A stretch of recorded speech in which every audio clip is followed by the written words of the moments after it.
Some people spend their lives chasing the highest position they can reach. Others discover the highest position isn't always the greatest place to serve. Captain Elias Morgan commanded the finest ship in the nation's fleet. The Resolute dominated every harbor she entered, and standing on her deck was the highest honor a naval officer could earn. Morgan had earned the respect of his crew, the admiration of fellow captains, and the complete confidence of the Admiralty. By every measure, he had reached the top. Yet every morning before the harbor awoke, he followed the same quiet routine. He walked alone to the rail, not to admire his magnificent ship. His eyes searched for a much smaller vessel preparing to leave the harbor. Few people noticed it, no one celebrated its departure, yet Morgan watched it disappear beyond the horizon, day after day. He couldn't explain why, but the humble little ship had awakened a question he could no longer ignore. A question that would soon ask him to surrender everything others believed he had spent his life trying to achieve. Each morning, a small rescue ship slipped quietly out of the harbor before the city awoke. She carried no weapons of glory,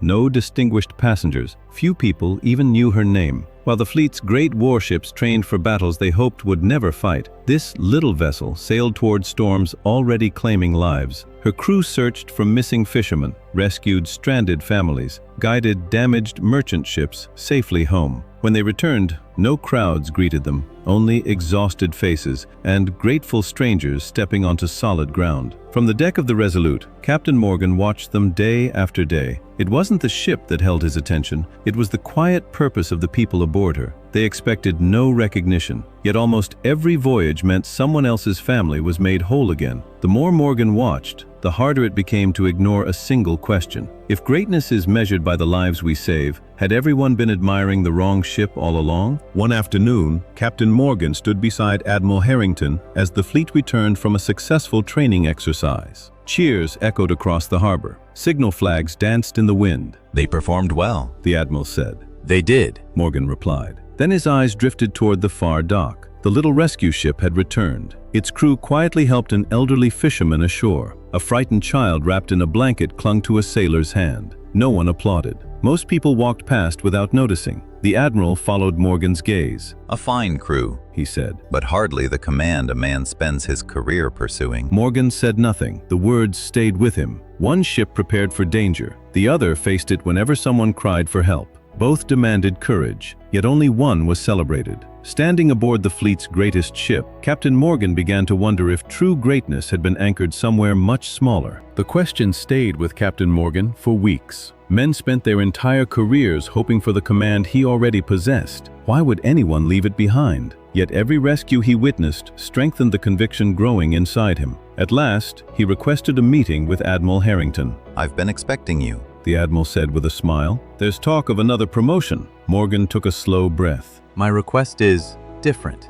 I'd like to relinquish command of the Resolute." The Admiral stared at him in disbelief. "You can't be serious." "I am." "And what command do you want?" The Harbor Light. Silence filled the room. "Why would you leave the finest ship in the fleet for its smallest?" Morgan looked toward the harbor. Because every time she leaves the dock, someone has a chance to come home. For the first time in years, Admiral Harrington found himself questioning whether he had mistaken prestige for greatness. News of Captain Morgan's decision spread quickly through the harbor. Most refused to believe it. "No one gives up the flagship." Officers whispered. The crew of the Resolute came to him looking for answers. "Is it true, Captain? It is. Did we do something wrong?" Morgan smiled. Not at all. Serving with you has been one of the greatest honors of my life. "Then why leave?" He looked out across the harbor toward the harbor light. The Resolute will always have capable captains. He paused. But the Harbor Light deserves someone who believes its mission is just as important. His crew stood in silence. They had expected another promotion, not a step that looked like one. As Morgan packed the last of his belongings, he wondered if they would ever understand the choice he had made. The next morning, Captain Morgan stepped aboard the Harbor Light.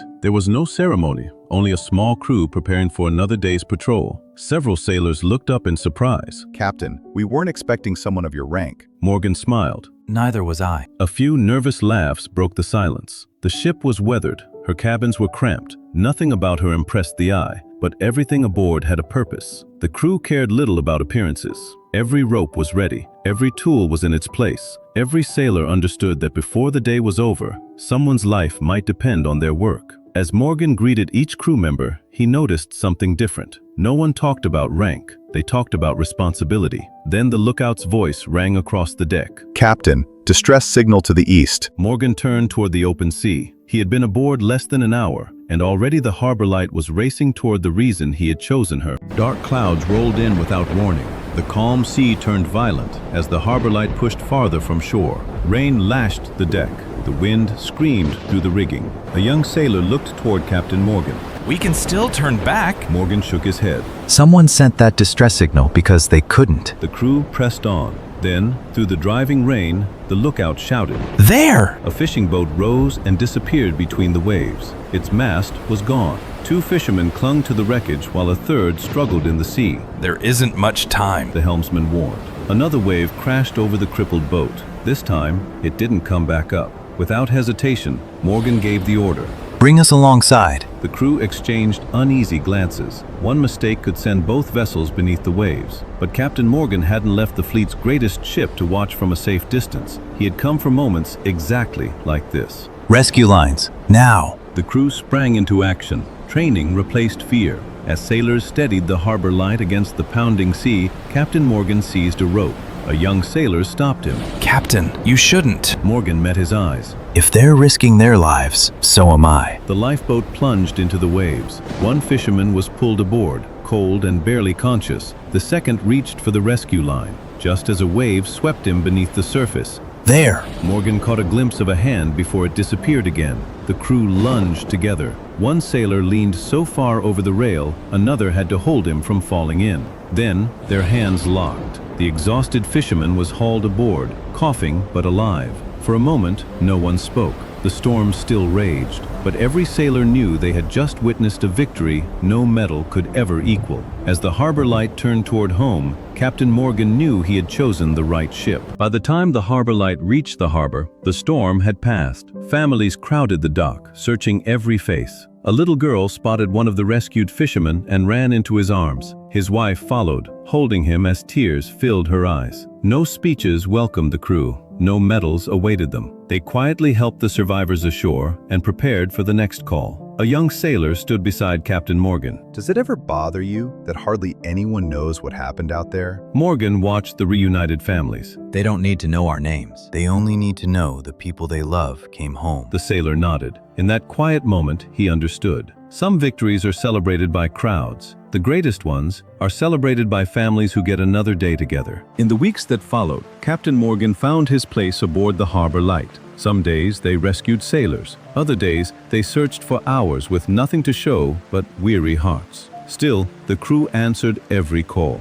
One afternoon, Admiral Harrington came aboard. He watched the sailors prepare for another patrol. No one waited for orders. Each person quietly knew what needed to be done. The Admiral turned to Morgan. Do you ever regret your decision? Morgan looked toward the sea. I once believed the greatest command was the one everyone admired. He smiled. Now I know it's the one where you're needed most. The Admiral stood in thoughtful silence. For years, he had measured greatness by rank, reputation, and the size of a ship. Standing aboard the smallest vessel in the fleet, he realized he had been measuring the wrong things all along. Years later, young officers still asked why Captain Elias Morgan had given up the finest command in the fleet. Many believed he had sacrificed his career. Few understood what he had gained. Whenever they asked, Morgan would look toward the harbor, where the harbor light quietly slipped out before dawn. Then he would say, The world notices the biggest ship, but the greatest difference is often made by the smallest. He remembered every family reunited, every life spared,